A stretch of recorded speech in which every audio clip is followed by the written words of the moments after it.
Podcast. Welcome to another episode, everybody. Some ideas arrive fully formed, others are chiseled year after year by rejection, patience, and discipline. Today's guest is a corporate pilot who spent years quietly building a simple platform with a radical promise: connect the right crew to the right job and the right client to the right need, without the noise. People told him to give up. He didn't. 5 years later, Avixoo has momentum and a real community. Today, we go beyond the app into the why behind it, the mindset that kept it alive, and the philosophy that guides him in the cockpit and in the company. Welcome, Mauritz Faber. Thank you for having me. Pleasure. There's so many things I want to discuss with you, starting from obviously your background, roots, and then we'll come to a lovely project that you've been working on.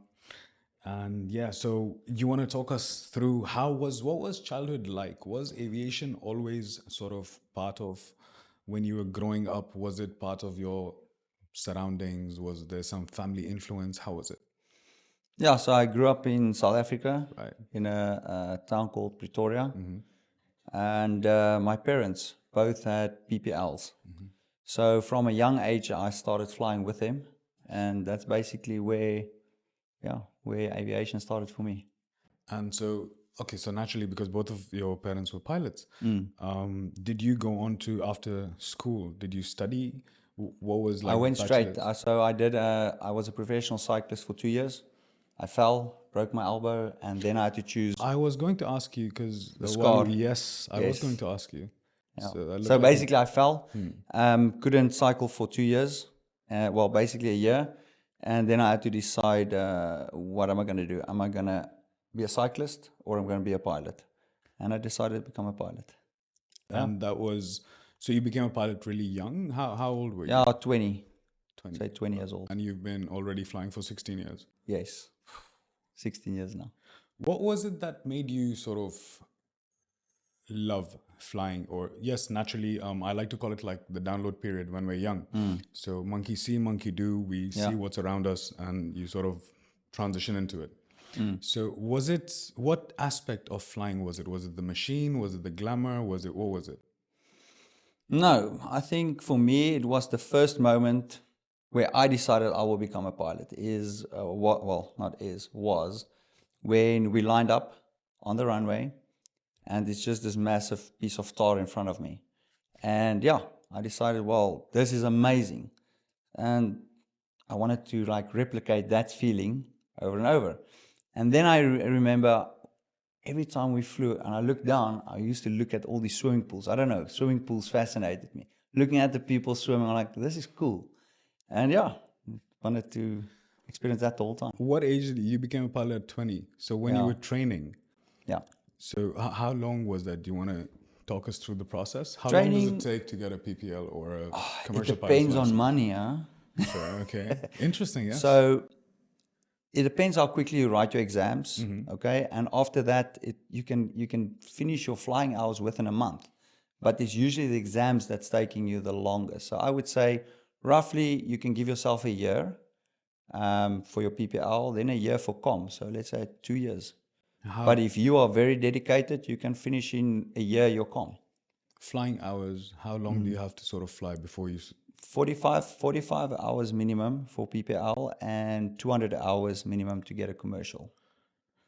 I sat down with one of the FBO recently opened up in Fujairah, and the gentleman who's opened it,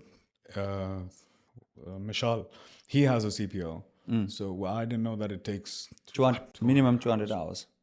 And out of the 200 hours, you need how many hours night, how many hours IFR. Okay. So there's different, can't be just 200 hours. It has the, what do you call, categories to it. Yes. If there was ever a plan B, since you said you were a cyclist. Yeah. So was aviation always going to be? Aviation was plan A.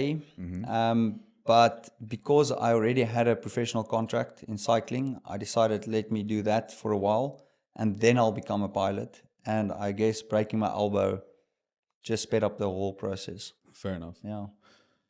When you obviously at a young age, so your definition of what being a pilot was back then, to what it is now. Obviously, it's different. So back then, was it what is being a pilot? What is the glamour or the romance? To me, when I was younger, starting out, travel the world, Okay, fair. see everything, like experience everything. What it's actually is paperwork and hotel rooms. That's being a pilot. But also, this is interesting. You fly private. Yes. You fly jets. Yes. And do you want to? Is there a difference between somebody who's doing scheduled operations? Yes. and ad So hoc? when you look at aviation, okay. So let's start from the beginning. You start with your PPL, right? You're a student. Then then you need to make a decision. Are you going to go into airlines? So would you like to become an airline pilot? Would you like to become a corporate pilot? Would you like to become an instructor? Would you like to become an ag pilot? So these are things that you have to decide while you are busy with your commercial, okay? Your commercial license. So my journey, I started obviously with PPL, did my CPL, and then I went into an office job. So a lot of times you think you're going to just fall, like you think you're going to get your comm and the airlines are going to call you. They're not going to call you, okay? You don't have the experience for them. No one is going to call you. So maybe it's a little bit early to mention networking, but okay. You have to start from an early age to build your network. Absolutely. Okay. And your network is basically built in the office. Okay. So I started as a driver in a company. Then I went into ops, did some flight following. Then I went to Botswana. They said to me, listen, you work 6 months in the office, then you will find a job in Botswana. It never happened because of my low time. The company said, sorry, we can't get you a work permit. Fair. Go back to South Africa and then maybe do your instructors. That will put you above the other candidates. So I went back to South Africa, sold my car. Then I did my instructor's rating. Then I went back to Botswana and they said, no, still not enough. Okay. Wow. Then I went back to South Africa, instructed for a while. Then from instruction, I went to a company called AirTech. Then I was back in the office for another year. Then I went to fly in Africa for a while, okay, for the UN and for the Doctors Without Borders. Nice. Okay. So that was amazing flying. You learn a lot. A lot of guys skip the step. I wouldn't recommend it. It's the most unglamorous position there is because, I mean, you sleep in tents sometimes, camps that sometimes doesn't even have clean water. So, but you actually learn to fly an airplane because you have to make decisions where you're not being taught this at flight school. Land in short runways, yeah. So then after that, I went to the airlines, flew for airline for 7 years. Nice. Then from the airlines, lost my job again due to COVID. Then I used my network, got a job into corporate aviation. Now I'm in corporate aviation. Very nice. Yeah. Going back to, so when you were a kid, because you've done so many things, right? Now, somewhere or the other, there's a pillar. There's always a pillar of discipline, Yeah. right? In whatever you want to achieve, because nobody has achieved anything, as harsh as it may sound, that people who aren't disciplined, they might be disciplined in their own way. Yeah. So when you were a kid, was there discipline? Were you rebellious? Were you disciplined? From what I see, you might come off as rebellious, but clearly with what you've done up until now, and God willing, the consistency remains. Yeah. With this, your style of discipline, Yeah. it's only going to amplify. Yeah. So as a kid, when you go back, look back at yourself, what was, obviously there was a balance somewhere, but where was it? Depends who you ask. If I was disciplined. Fair enough. Yeah, I'm sure. No, you so get mixed 100%. responses. I'm a person who questions everything. Okay. If you tell me do it this way, why? Why? That's fine. If it doesn't make sense, I'm not going to do it. Okay. If it makes sense, I will ask the why question until I'm satisfied, and then we'll go with your plan, or I'll try and convince you differently. Okay. So I think there's a healthy form of debate, and people might see that as rebellious. It's not. I don't think it is. I think that's a very good thing when you ask why, right? Because it also depends on your surrounding. Many people, when you ask why, they shut you off. Yes. You know, by they're like, oh no, this is how it is, etc., etc. But then you have that surrounding where people go like, oh, you know what? Why? This is why. Yes. You haven't understood it? Let me explain it further. Perfect. Then you can accept it. Yeah. That's actually, can't think of a example now, but there's a few times when someone, where I would ask why, Right. and they would explain. I'm like, yes, I'm gonna adopt that because that actually makes sense. So, was I rebellious? No. What was your question again? Were you as a kid, were you Yeah. rebellious or were you disciplined? No, disciplined. Disciplined. I Because would naturally say you said disciplined. cyclists, Yeah. at national level. Yeah. Discipline 100% was Yeah, yeah, somewhere yeah. there, Yeah. always. What was happening in your career exactly when you decided to come up with this idea of yours called Avixoo? COVID. Around So, COVID, during COVID, Mm-hmm. a lot of crew, I would say 90, I don't want to put figures to this, but Right. let's say 90% of crew Was either out of a lost their job. jobs or they lost their income, half their salaries or whatever, Yes. right? I was one of the crew members who didn't lose my job, but I was furloughed, okay? And during that period, obviously, I found a job in commercial, in corporate. But then I lost my job in corporate, okay? And now I'm all of a sudden without a job. So I had to find a new job. And that's where Avixoo was born, because all the solutions out there, it's not really solutions. It's solutions because there's nothing better. So I said, how can we make things better? They're not solutions, they're illusions. Illusions, yes. Absolutely.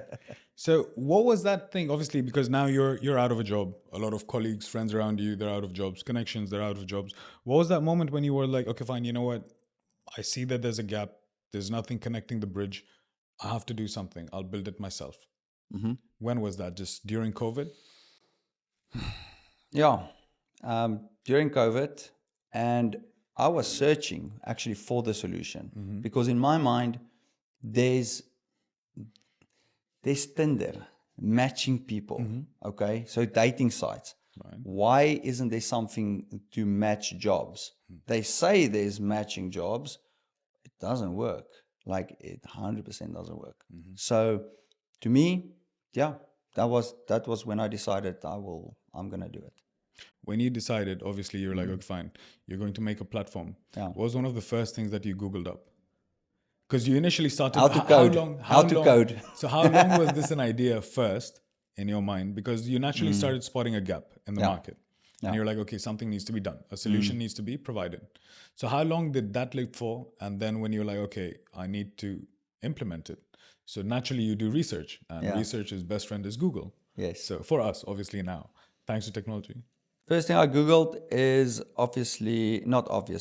is how to code. Okay, because I thought that's a skill I need. I didn't think it's difficult. I mean, it's a comma and some stuff, you put it there. different language. It cannot be difficult. It's shit difficult. When I realized, it took me, I would say, a week, maybe even 2 weeks to code a button. I was like, no ways. This is not going to work for me, okay? So to answer your question, how long was an idea? Idea phase? No, I can't even say the idea phase.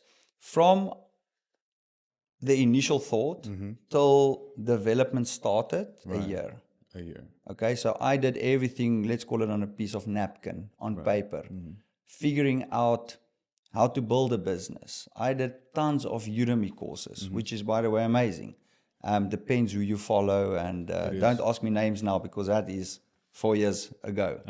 But there's really cool people to follow on how to build businesses, how to build platforms, on mindsets, So I think for the first year, you basically do self-development.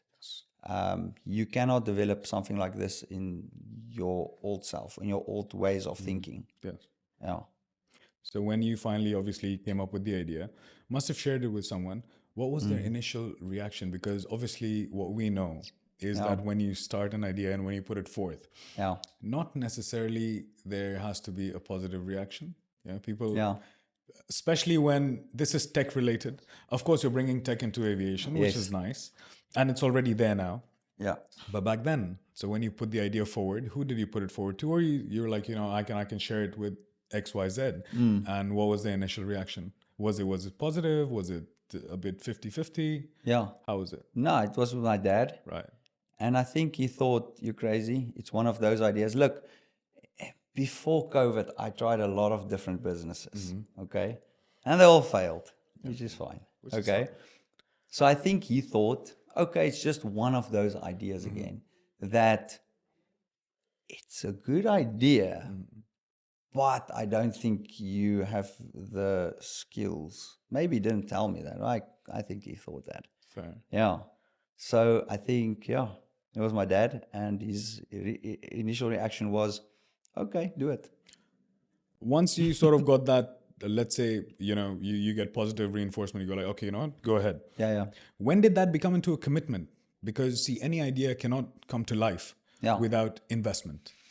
And investment goes at both levels. So you have to be physically present, you have to be mentally there, and of course, the funds. Yeah. So, you're putting stuff out of your own pocket. So when was it that you started feeling that, okay, it's becoming a commitment now, I really have to work on this? Because I've already started building it. After I started putting a team together. Right. Because now there's people invested with you in the product. It's not just you anymore. And they believe what you are saying. So that's when I thought, okay, now the pressure is actually on. It's on, but it's not on. But it's on because they are already invested. They're investing the time, which is the most expensive currency that you can have. Coming to pressure. So now you're flying. Now, as a pilot, many people think it's very, very glamorous, la-di-da. Yes, it is. Great. However, what they don't see is the grind that goes behind. Yeah. Right? I've seen very interesting conversations. I know what a lot of the pilots, obviously, they go through. So now you're juggling flying hours. Cool. Flying through different time zones. Your body clock is messed up. On top of that, you're juggling a project. What did your days look like? Because see, if you're flying somewhere, naturally you're concentrated over there, but in the back of your mind, you're like, okay, fine, I need to land, freshen up, and also work on this project. At the same time, I have to plan my flight coming back. So there's so many factors which sort of come together. What was a day like in Mauritz's life? So initially it was quite easy because everything was on pen and paper. Fair. So you sit in the cruise, you figure out on paper what you want to do, and then you try and implement it on the ground. Right. Okay. But once I started, you need to edit this part out. Once I got to the point where I actually need more of my time on the ground, Right. I had to get more people on board so that when I'm flying, I can give a task to them. They can execute the task while I'm not available. And then once I land, I just follow up with them. So I think this is the fun part of building the business is you cannot do everything yourself. You don't know everything You have yourself. to delegate. You have to put in some amount of trust, if not all, some amount of trust in people you're bringing on board, and then just trust them with their ability to, be actionable. Look, that's probably for me one of the hardest things of building this business is to trust people, because in my head I've got this way of doing it. But I realized very quickly there's people who knows more than me in certain areas. Just let them do it. As long as you share the vision, of course, and then you let them implement it, as long as we're getting the right result. If there's a North Star and everybody knows where we are going, let them do their job. Fair. Yeah.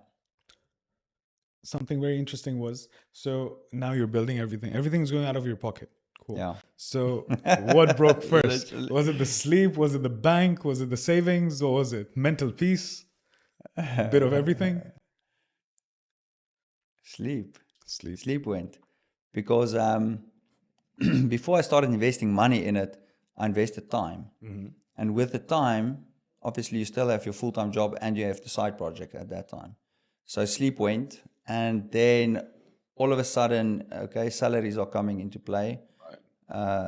Platforms that you pay for comes into play. Subscriptions for certain, like AWS that we pay for, your servers. It's a fixed cost. It's there. Yes. So I would say sleep first and then money.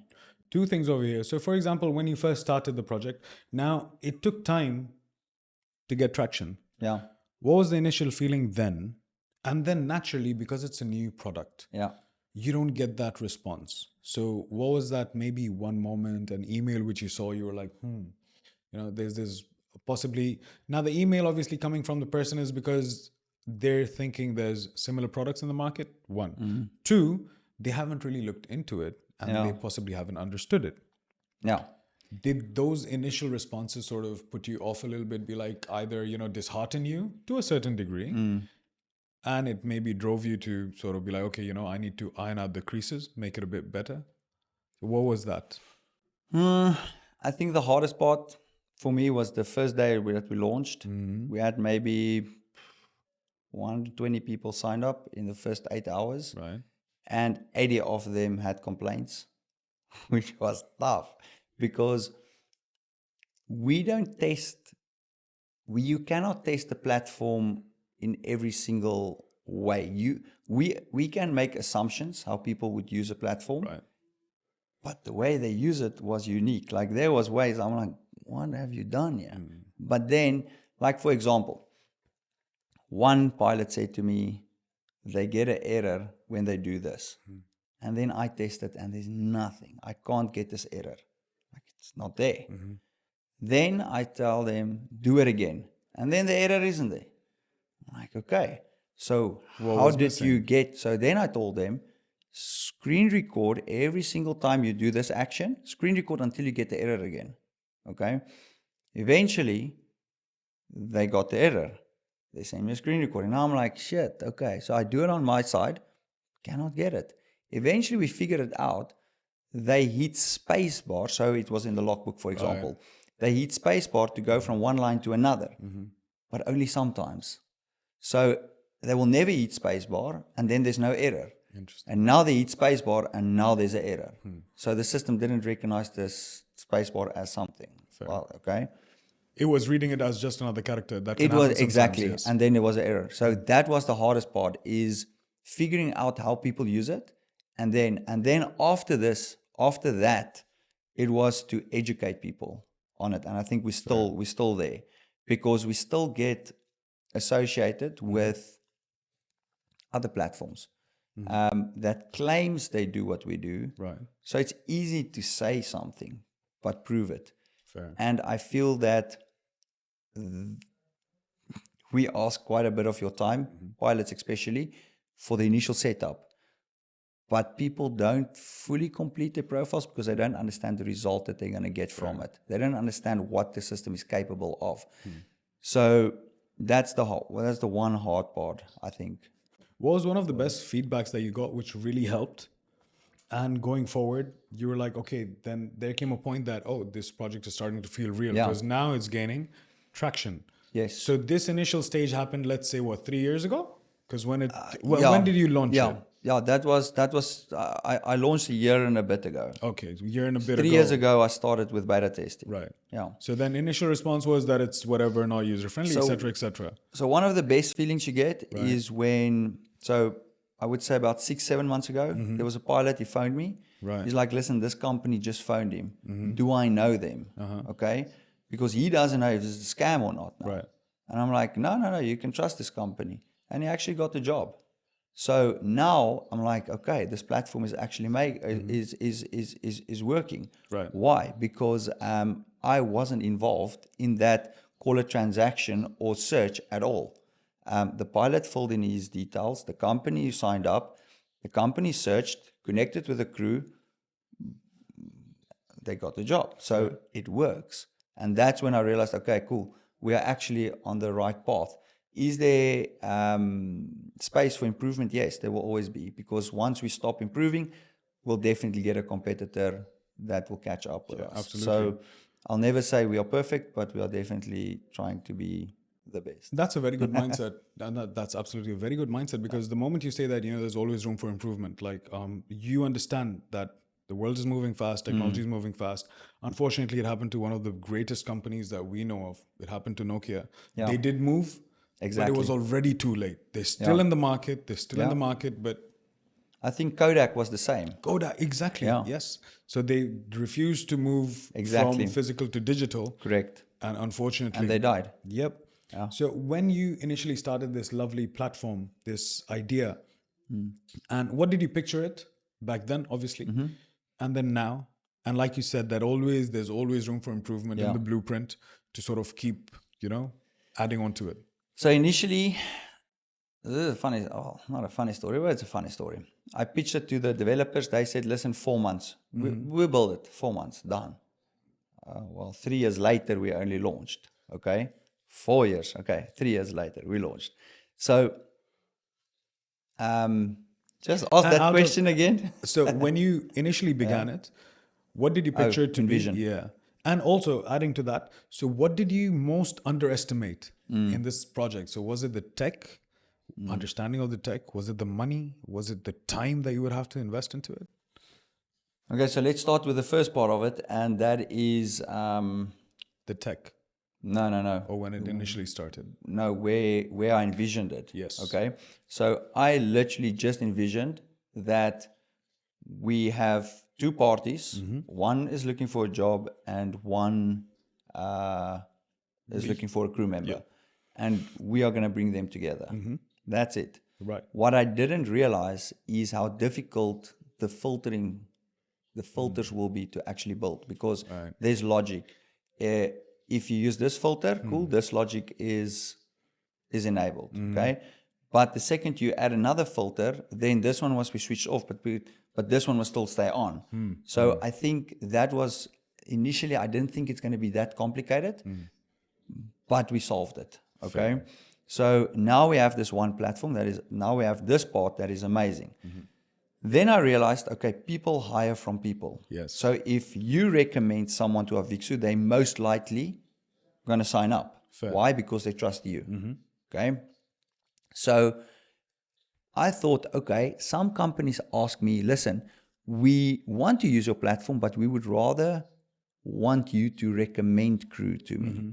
So we were never supposed to be a recruitment agency. Right. We were supposed to be there as a platform that do the matching. Connecting the, correct. Fair. But now we have pivoted to become a recruitment agency. We have the tech, but my recruitment agency will be based on relationship. Okay. So you can upload your details on the platform, just as any other platform where you submit the CV, except you submit the CV and you form part of a database. Yes. With us, you form part of the database, but it's tech sorting out the resumes on a recruiter's behalf. Okay. But then the recruitment agency, I would rather have 10 people in the agency, okay? But it's 10 people I can trust, 10 people who are competent, and 10 people who's reliable, okay? Then 6,000 people, I don't know. And I just like sell CVs. Not what I want to do.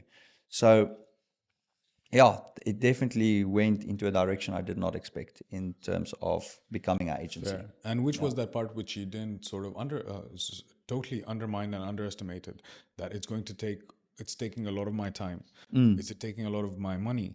And the return, and it's always that question, right? The return on investment. So you're constantly putting I'm waiting for that return. It's not coming yet. It'll happen eventually. It'll happen eventually. I'm focused on the solution. Fair. Okay, so if you have the solution in mind, the rest is easy, okay? The time is easy to give because you know what you are working towards. And behind the scenes, there's actually a lot of things happening that people don't see. So, yeah, I would say. So when obviously it took off and now already, I think you have a great website and everything. When was that moment when you're like, oh, wow, this is actually working? It's because you saw people start signing up. Yeah. Can you share with us that, when maybe somebody who signed up got hired or something like that, that's when you were like, oh, this is now starting to work for people who have signed up, who were initially doubting, but they have signed up, they've taken that risk, they've taken that calculated risk, and now it's working. So what I've seen, right, partly our fault, partly crew fault, okay? But mostly our fault, I would say, is the biggest thing that we had to change as a company to make crew finish profiles. Right. And that is more guiding crew through processes. Fair. Okay. So we cannot find someone a job if they are not visible. Okay. Absolutely. It will never work. So I had to ask myself a question: why are people not finishing? Why do they stop halfway? Okay. So we figured out, okay, they don't understand actually where to click, what buttons, okay, where to, What information to put in, how to put it in, etc., etc. So we had to build in a steps. So steps that they cannot miss. Step 1, you have to finish it before you can go to step 2. Right. Once that started happening, more people became visible, and now people are starting to find jobs. So for me, the second we saw completed profiles, that's when I'm like, okay, now we are on the right path. Because we had sign-ups, but not completed profiles. Interesting. Yeah. Right. So obviously flying trains you naturally, through turbulences and everything, and it creates a certain mindset. Yes. And of course that same mindset goes into your project. And how many times have you faced, let's say, a turbulent matter and you're like, I need to sort of step back, evaluate the whole situation, and maybe fix something, or does it need replacing? Yeah. Can I say daily basis? No, it's not It that can be bad. if it's improvement. No, I think improvement. No, it's not daily. It is, I think, In bits and pieces. yeah, I'm thinking not daily. I'm Of course thinking not. more when you are, so I build it in blocks. Okay, so you're busy with a block. So let's say social media. Focus on social media. Right. Then I have issues with it. I hired someone who understands social media. I struggle with development. Hire someone who can be developers. Okay. So the way I approach it is, if I can't solve the problem, get someone who can solve the problem. Fair. Because it will take me a year to learn the skill and still not be able to do 10% of what they can do in a day. Okay. So that's how I would approach turbulent moments, is, can I do it? If I can't do it, hire someone to do it. Now that's brilliant approach, because many people go into sort of micromanaging and they try to be a one-man army, which is great, which is a great mindset. But you need to understand that delegation is key. Yeah. So obviously when you're, certain habits settle in. Being a captain, you need to follow certain protocols, everything. And those habits get instilled into you. What is that one sort of habit that you refuse to abandon, and why? And obviously pilots follow checklists, but founders create them. Which stage are you at now? What habit? I would say on time. Shit, Why? I hate it if someone is late. Like, I hate it. Like, I saw the traffic coming here. I was like, oh man, I'm gonna not turn around, come, I'll get dressed here. Okay. But I'm not late. I say 15 minutes is on time, 15 minutes early is on time, 30 minutes is early when you're early. So I was late today because I walked in here 7 o'clock. No, that's okay. But so I would say a mindset, be on time, because it just shows you care. Absolutely. Again, your time is valuable, my time is valuable, his time is valuable. And I mean, you pay for the studio. Now I'm late and you pay extra. Not fair, right? And I see this quite a lot with Thank goodness I don't have to pay extra. Good. Next, I'll keep that in mind. I see that with the Zoom calls we set up. Right. People are not punctual. People will book a call with you, okay? And never show up. So one thing I decided I do, what I started doing is, my daughter would have a, what do you call it, landloop. It's like a running thing in the afternoons. Right. Let's say 3 o'clock. And I would schedule a Zoom call at 3, okay? So why? Because it's a client. You need to, then they don't pitch. Okay, so now you didn't get the client, but you also missed out. So I decided I will never do that again.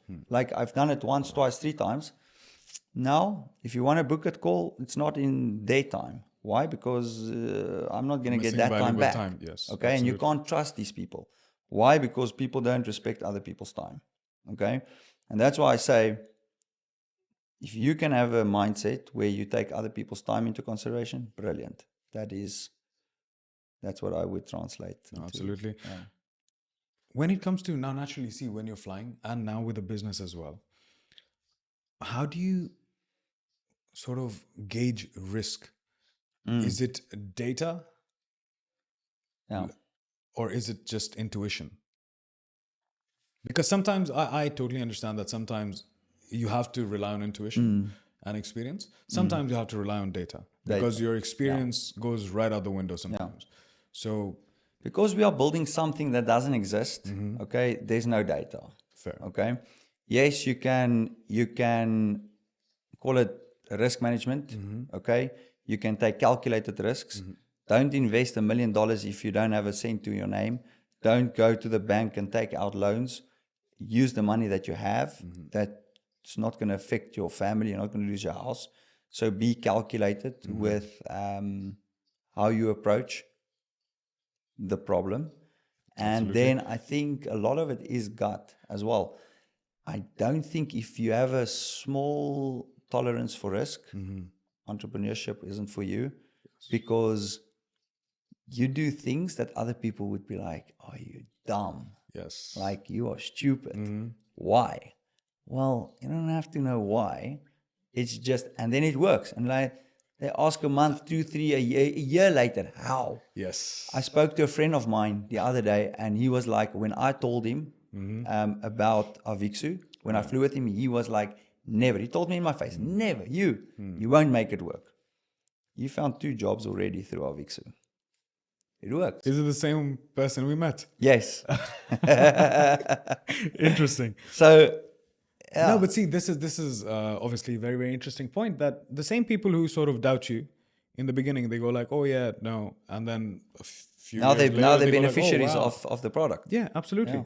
And it's because, see, in your mind, it's there. You can see it evolve. You can see the nitty-gritties, what need to be done.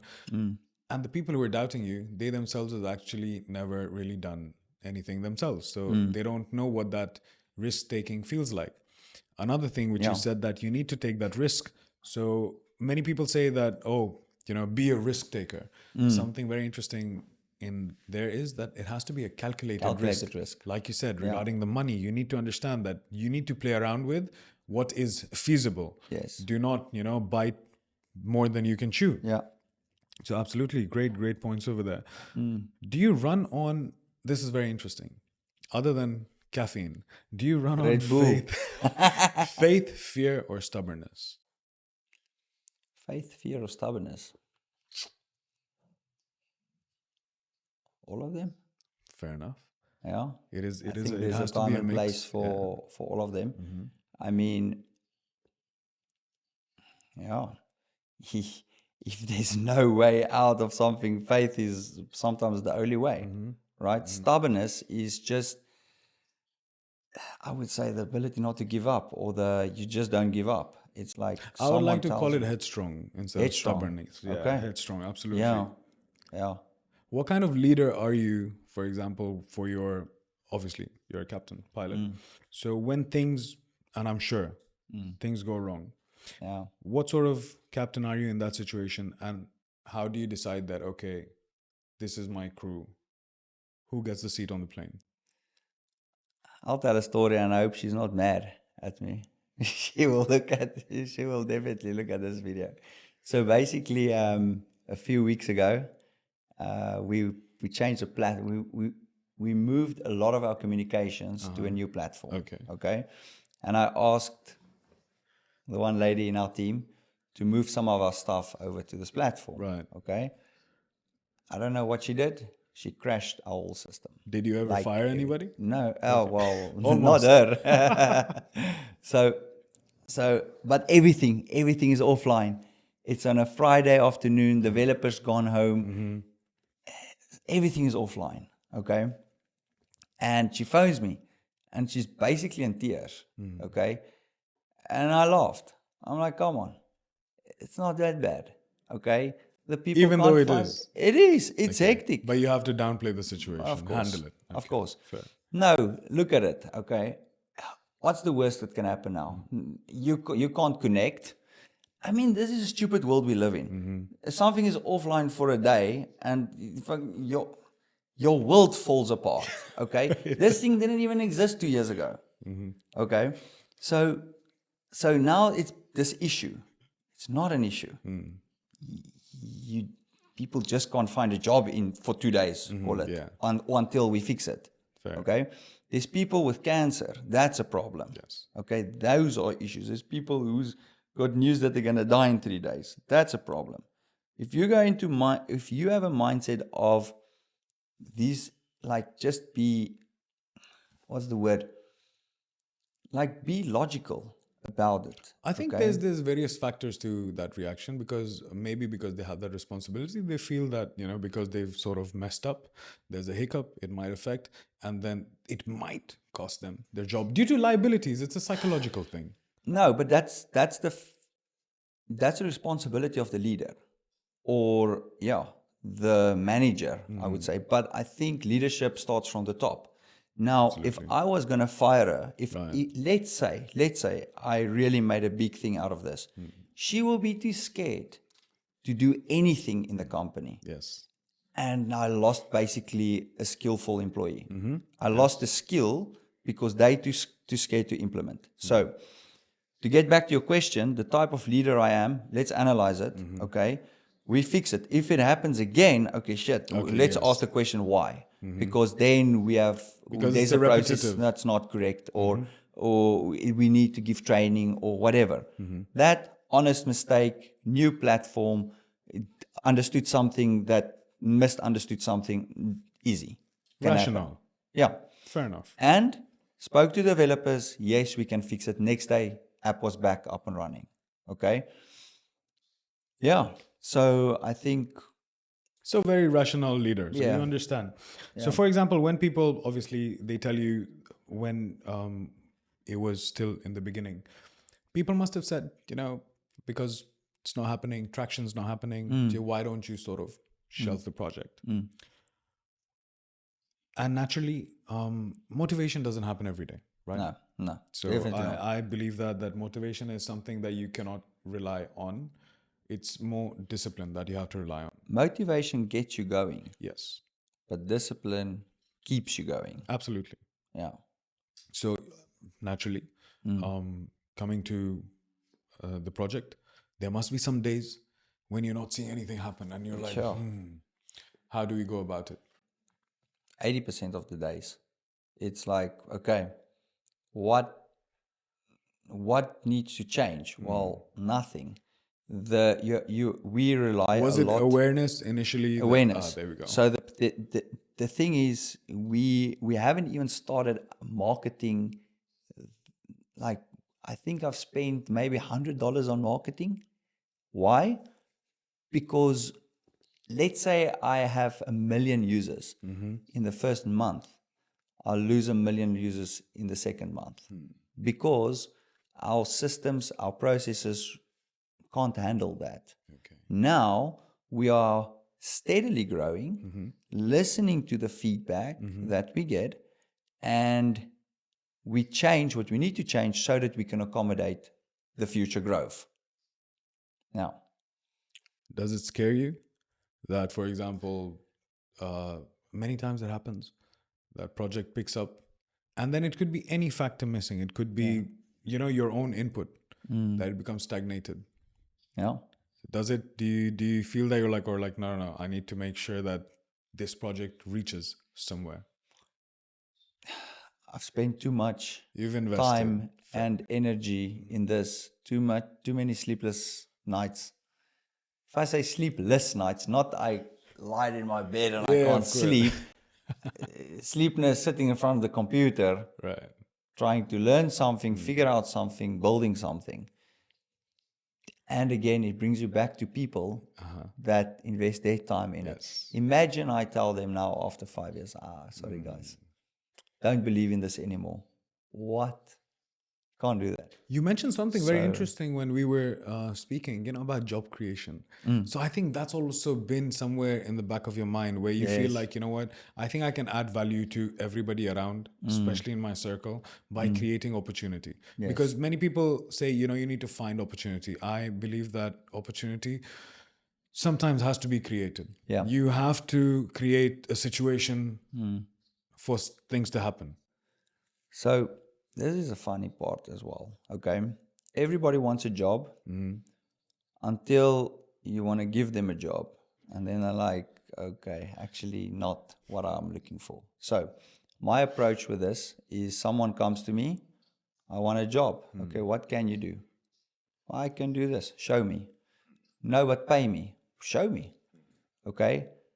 If I'm paying you something, there must be a return on it. Okay. Show me you can give me the return, I'll pay you. No problem.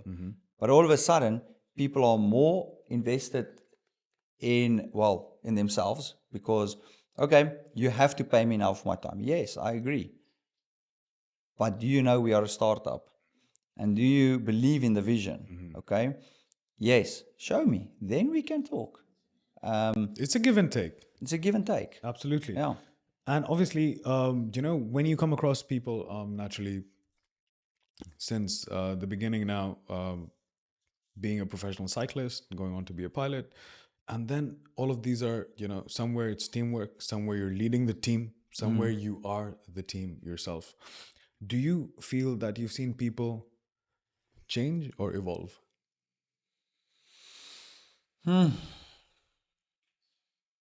Yeah. Do you believe that people change or do they evolve? They evolve. I think status changes people. We talked about it a while ago as well. Someone asked me, why don't I call myself a CEO? CEO of what? Like, It's not about titles for you. it's yeah. not the title, Yeah, but I yeah. mean, CEO of what? Okay, where's the other C-suite execs? Okay, I'm the founder, but I saw that the second you give someone a title, it changes them. And you asked me earlier, have I fired someone? It's someone who expected a title, and the second they got the title, They flip. changed. Interesting. And I couldn't. So, do I think people change? Yes, people can change, but people do evolve, and I see that. And when do people evolve? Is when you give them space. The right environment. Exactly. You give them space to be free and do what they're good at and make mistakes, allow mistakes, then people evolve. You cannot evolve if you can't make mistakes. Flying and founding, both of them, they wreck the schedule. Yes. Right? People who are entrepreneurs, they know that. People who are looking to get into it, you should know that. That definitely, if you're looking to start something, time and work-life balance goes out the window. How do you sort of manage to balance it? There's this thing people say, yeah, I want work-life balance. What is that? There's nothing. I've never experienced work-life balance. I believe there's seasons. I believe that work-life balance is what you want it to be. To be. Yes. When someone says you work the whole time, when are you having fun? Who's telling you me doing what I'm doing now It's isn't not fun? Exactly. It's fun. It energizes me. Okay? Just because you can't see yourself doing it, don't put me in your box. Right. I'm my own person. That's why I have a business and you don't. Fair. Okay? It's ugly to say, but it's the truth. But it's the truth. So, work-life balance, I don't know what it is. But how do you sort of recover naturally? Because, you have to fly, you have to, because obviously recovery comes down to, for example, Delegate. Yeah. I delegate even some Fair. of my own tasks. Fair I will give it and say, just go. But I think I can do it because everybody's on the same page. So I'm very open with where we are. Right. So I will see, I have maybe a tight schedule for the next 3 days. I will give some of my work to someone and Fair. say, just go with it. and we talk later. So that's great. You've got systems in place. You've got Yeah. people delegated. You know that you can count on these people. Be like, listen, this is what my next 2-3 days look like. This is what I need you to get done. You delegate the tasks. Yes. Brilliant. Now, naturally, you do come somewhat from a fitness background. How much do you agree that, yes, to a certain degree, fitness does play a role? Well, fitness I'm moves competing up and down. in Mr. Body soon. Huh? Talking shit. I haven't fitness- touched the gym. Because you have come from a fitness background, obviously, while you were cycling and stuff, and naturally it stays somewhere. You're still pretty fit. You don't look unfit at all. Okay. Thank you. Yeah, no, absolutely. If you were, I would have probably said it. But Okay. Okay. no, but to be honest, you look pretty fit. You're wearing a lovely, what do you call? Whoop. Yeah, Same. I know. You do the same. Yeah, I it's influenced just- you. I know, yes. And not just you, there's a couple of my friends, man. All of them, they were like, yeah, Rez, you need to get one of these. It helps monitor your baseline. It's a great guideline. Yeah, It's a great guideline. You don't have to buy it if you don't want to, but it's a great guideline. And like you said, like sometimes it's telling you that your body needs. You to know what recover. I like about it? It's telling me I'm 5 years older than what I'm supposed to be. I know. Huh? That's disturbing, right? And the thing that is my downfall is my sleep at the moment. It's telling me you are sleeping way too little. Yes. And obviously you have your sleep, you have diet, exercise, and I think all three is bad. It was telling me that I need to be in bed right now. Really? It's 1 o'clock in the morning. No, but I understand these are great guidelines. But for example, when you're coming back to, flying and working and everything, the mental fog starts to come through. Yeah. And I understand this really well because you enjoy what you're doing. Yeah. So that adrenaline keeps you moving. Keeps you- yeah. However, there must be days when, you're like, okay, I need to just sort of shut down, just go back, relax, Yeah. just recover a little bit and come back. What do you do for that recovery? It could be anything. Play Just with my stay at kids. home. Fair enough. There you go. That's it. Like I would honestly say, they're Joel. They tire you out, but they energizes you as well. Very controversial question. Yeah. Burnout is real or is it just bad scheduling? No, it's real. I think I haven't experienced it in like personally. I've seen people being burnt out. They end up in hospital. Right. So I do think it can be real. I won't say it's not. Yeah. Bad scheduling. Yeah, I think stupidity. But that's bad scheduling, that's but bad scheduling. isn't don't you have that? Because recently I had a cabin crew come and speak for commercial, obviously. And Was she burnt out? No, about scheduling, right? Okay. So is it different in private and commercial, the crew duty hours? You have crew duty hours. The difference is in commercial, you have a roster. There So you you go. know in 2 days, I'm flying from there to there at this time. You can plan your rest. Fair. In commercial, in corporate, you Nothing. don't have that. So I do 20-10 roster, okay, which means I'm 10 days home, 20 days on duty. So I'm sitting on duty as we speak. Right. They can call me now and say, I listen, saw you're carrying your luggage around. Yeah, exactly. That's my house. So they can call me now and say, listen, you fly to Switzerland tonight. Okay. And you have to fly. And then you have to. But then, so for example, when you fly, now what is the crew duty hour? For example, is there a minimum like 6 hours flight, chocks on, chocks off, you land and you have to rest a certain time? So usually and then- 12 hours. there You we have go. to have 12 hours from chock on to chock off. Yeah, I need. However, sometimes I do know Chock on to situations where crew duty hours have to be extended and they're not necessarily followed. Yeah, I don't know how much we can say on the air. No, on but it's that. just interesting. It's yeah, just one you of the have to- situations. You have to be flexible. Yeah, there we go. Quite a bit in corporate. You have to be flexible. Yeah. Is it good for your health? Necessarily not, because again, I woke up this morning at, let's call it 8 o'clock. Okay, we are sitting here now. It's 8 o'clock. Fair. It's 12 hours already. Yeah. What if they call me now?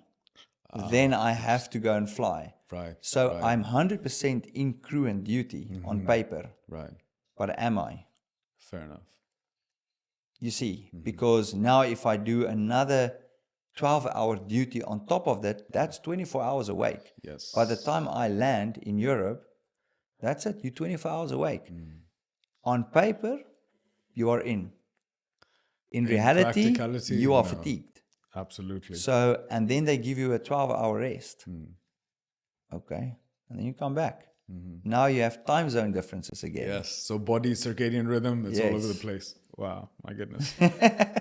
What did success look like to the young Mauritz when he was initially, obviously, when you were just cycling, then you went into aviation, and then you went into commercial? Did you decide that you would fly private or you would stick with commercial? No, I decided I wanted to be commercial, Right.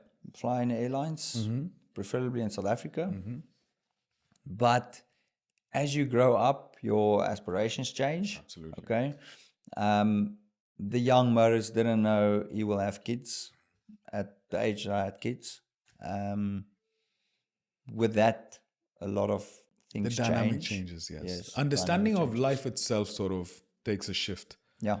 Fair enough. So what was success back then, and how does Morris describe it now? Success then, be a captain in an airline, You're eat young. the same box of food, go home every night, sleep in your own bed. That's success.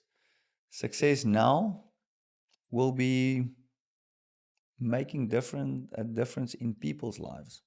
That I think is what I'm aiming now for. Mindset shifts Yeah. as well. Yeah. And obviously, now with your project, it's in full flow. I've seen the platform, I've seen the website. It's amazing. Yeah. Very user friendly, you. to be honest. No, the first time when you showed it to Yeah. me, like I was really amazed by it. Yeah. Because how granular the approach is, the filter systems and everything. Like you said, you had to change algorithms and everything for it. So how do you see it, sort of growing? You will eventually, people sort of, I like to say that mimicry is the best form of flattery. You Yeah. will find people sort of trying to copy the systems. If no one is trying to copy us, we are doing something wrong. Absolutely. It means, yeah. And also, if people don't, I don't want to say talk shit about you, but let's call it that. You are also no threat to anyone. So Exactly. if you don't have competition, I think you faced something similar from some when you pitched it to a company. You mentioned that because obviously it's taking away the recruitment aspect to a large degree. So we spoke about the email, Right, email that right. you asked me. What is one email that I can remember? Yes. So basically, what the email said was, so I pitched this idea, or not the idea. I pitched a platform to the company, and the HR department looked at it, and then after like a week, they gave me feedback. And in the feedback, they said, we are not efficient. It takes too long to hire people. They would like to see this, like to see that. I'm like, what are you talking about? Like, are we looking at the same platform? Because if you are telling me we are not efficient, okay, then I would question, I would answer the question like this. If we take my platform and we put 6,000 resumes in there, profiles, not resumes, Yeah. and I give you 3 boxes of 6,000 resumes with CVs, because that's the way recruitment works at the moment, is CVs. I give you 6,000, the same 6,000, we use 6,000 in my platform. I tell you, you have to find a pilot who can fly Tango 7, G550, available now in Dubai with a US visa, and who can speak Spanish. Yeah. Okay, he's guaranteed he's in that pile. Okay, how long will it take you to find that person? I guarantee you a month. If you read everything, it will take you a month. Okay, on my system, you run the filters. Within 30 seconds, you have the crew. We even checked. We went to that filter. We're ready to fly. Yeah, Yeah. like immediately. Yes. Yes. So there, I would question it that way, to say, okay, let's play your game, let's play my game, and we decide then who's efficient and inefficient. Okay. Then they asked me on the email, they said they would like to have something like LinkedIn that says I'm available for work. They can't see that. Right. Well, the system is developed in a way where if the profile pops up, they are available. They're available. If the profile doesn't show up, they are not available, which means you only focus on whoever you see. Okay? Yeah. And then on the crew side, the availability is available immediately, availability within 30 days, 60 days, 90 days, or not available at the moment. Cool. So, yeah, these are some fun things that No, it was actually that quite is nice. happening. How people And think this was about the old mindset Yeah. versus the new mindset. Fair enough. Yeah. Because see, many people would love to have a system like that because it helps speed up the process, and time is money, like you said initially. You know what some people say? They say, if I sign up, do you guarantee me a job? Well, if you don't sign up, I guarantee you anyway nothing. Yes. Okay, nothing is ever guaranteed. What I can tell you is if you are in the system, I guarantee your profile will be visible to the right company. Okay? That's the guarantee. Where if you sign up with any other platform, you form part of a database, I guarantee you, people won't No see exposure. you. You don't have visibility. Yeah. What kind of man would Morris be like to be remembered as? A pilot, builder, or something entirely different? Yeah, you didn't give me time to prep this one. Ask me the question again. So when obviously, you come to the later part of your life, and what do you want to be remembered as? For example, pilot Mauritz, builder, or something entirely different? Someone who goes after what he believes in. Yeah. Fair enough. We'll ask you a few funny ones. Window or aisle seat? A window. Window seat? Yeah. But you have the best view. No, you know why? Tell me. Because these armrests and Well, you don't have armrests in the cockpit? you sit you sit in the galley, Right. okay? Or not the galley, you sit in the aisle. Right. Now you have this guy next to you, like this elbow, so you want to shift. Okay, Right. so now let's say There's somebody next to the you. aisle is here, but now these flight attendants with their trolleys is hitting your leg. Okay, so you uncomfortable. When you're at the window, you can position yourself nicely, and you can lean back. Okay, so I choose a window. Fair enough. You can That's sit a very detailed explanation. I've never had this one before. Coffee or tea? Tea. Tea? You're a tea person? Rooibos, only rooibos. Okay. I can't drink other tea. If I have Favorite, to choose between the two. favorite aircraft? Now see, because you've flown commercial, you're in private as well. What aircraft do you like? You're like, oh yeah, you know what? This is, Global. yeah. I like the brand. Wow. Yeah. One quote that lives rent-free in your head. Rent-free Yeah. in my head. Everybody has that one little saying that's always in their head. Like for me, it's like monkey see, monkey do. It's always in my mind. Be 1% better every day. This is from, I think, one of my psychologists, which I read and follow. Jordan Peterson said this. Okay. Yeah. I don't know who said it. Yeah. but Jordan Peterson the said one. this, that be 1% better Every day. every day or every week. Now imagine 54 weeks, 52 weeks. How many weeks in the year? 50. It's 52, 54. I'm not great at math. So imagine every week you're changing 1%, you're improving 1%. By the end of the year, you're a totally different person. Yeah. Wow. Best advice ignored and worst advice taken on board. Best advice Ignored. ignored. Yeah. What which the you hell, go back bro? to.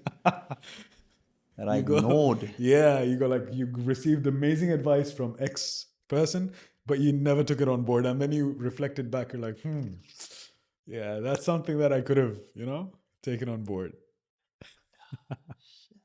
And one of the worst advices that should have been ignored, but you took it on board.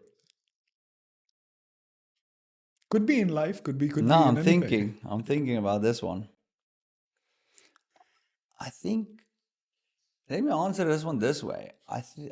I would sometimes give people advice and don't follow it myself. I think I think that's very normal. Trust me. Yeah, That happens. It's happened with me. Not that I give great advice, but yeah, people say that, oh, you don't follow it yourself, but you tend to give fairly decent advice. I just respond by saying coaches don't play. So yeah, yeah. No, look. We do this how to influence calls every 2 weeks. And we talk about how you sit and how you speak and how I'm sitting here. I'm like, am I actually sitting the way I teach, right? Or recommend? fair. Yeah. 3 What? words Yeah. that describe Mauritz Faber. Passionate, dedicated,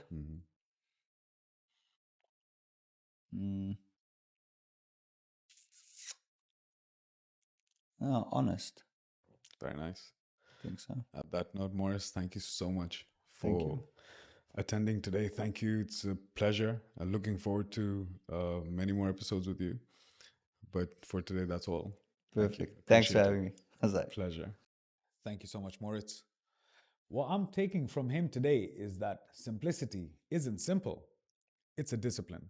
Avixoo looks straightforward because the hard parts, fairness, trust, and patience, are invisible by design. In the cockpit or in a company, he keeps choosing calm process over loud promises. And that's why this community exists, not as a product, but as a practice. Thank you for watching.